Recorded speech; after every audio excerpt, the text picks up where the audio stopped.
pour son patriotisme. Communiqué numéro 007 du gouvernement de la transition.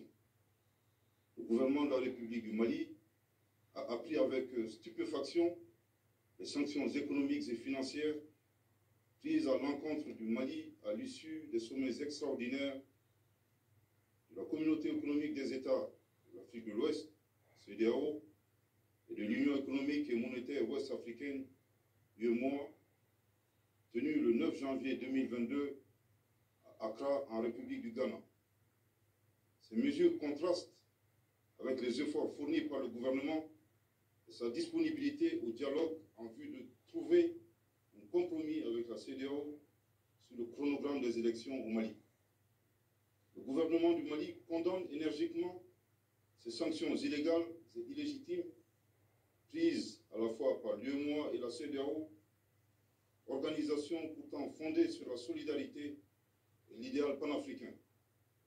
Curieusement, au moment où les forces armées maliennes engrangent des résultats spectaculaires dans la lutte contre le terrorisme, ce qui n'était pas arrivé depuis plus d'une décennie.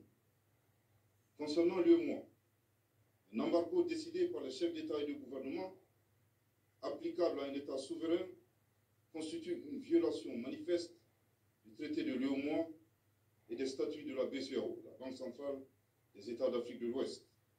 En outre, le gel des avoirs d'un État, des entreprises publiques et parapubliques ne saurait être appliqué par la Banque centrale, qui reste un organe indépendant auquel chaque État membre a concédé son droit souverain d'émission.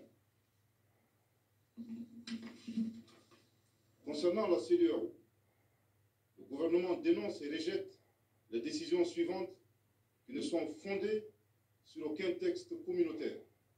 La fermeture des frontières terrestres et aériennes entre les pays de la CEDEAO et le Mali, la suspension des transactions commerciales entre les pays de la CEDEAO et le Mali, le gel des avoirs de la République du Mali dans les banques centrales de la CEDEAO, le gel des avoirs de l'État malien et des entreprises publiques et parapubliques dans les banques commerciales des pays de la CEDEAO. Le gouvernement du Mali regrette que des organisations sous-régionales ouest-africaines se fassent instrumentaliser par des puissances extra-régionales aux desseins inavoués. Dans les heures à venir, le gouvernement du Mali prendra toutes les mesures nécessaires en vue de riposter à ces sanctions malencontreuses. Le gouvernement du Mali déplore le caractère inhumain de ces mesures qui viennent affecter les populations déjà durement éprouvées par la crise sécuritaire et la crise sanitaire, notamment celle de la Covid-19. Le gouvernement du Mali invite les populations au calme et à la retenue face à toute éventualité de déploiement de forces étrangères contre notre pays.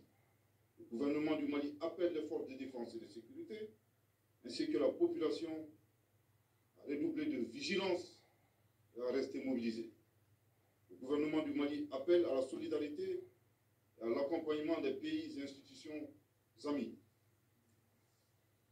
D'ores et déjà, sur la base de la réciprocité, le Mali décide de rappeler ses ambassadeurs accrédités dans les États membres de la CEDEAO et de la fermeture de ses frontières terrestres et aériennes avec les États concernés. Le gouvernement du Mali tient à rassurer l'opinion nationale que les dispositions ont été prises pour assurer l'approvisionnement normal du pays par tous les moyens appropriés.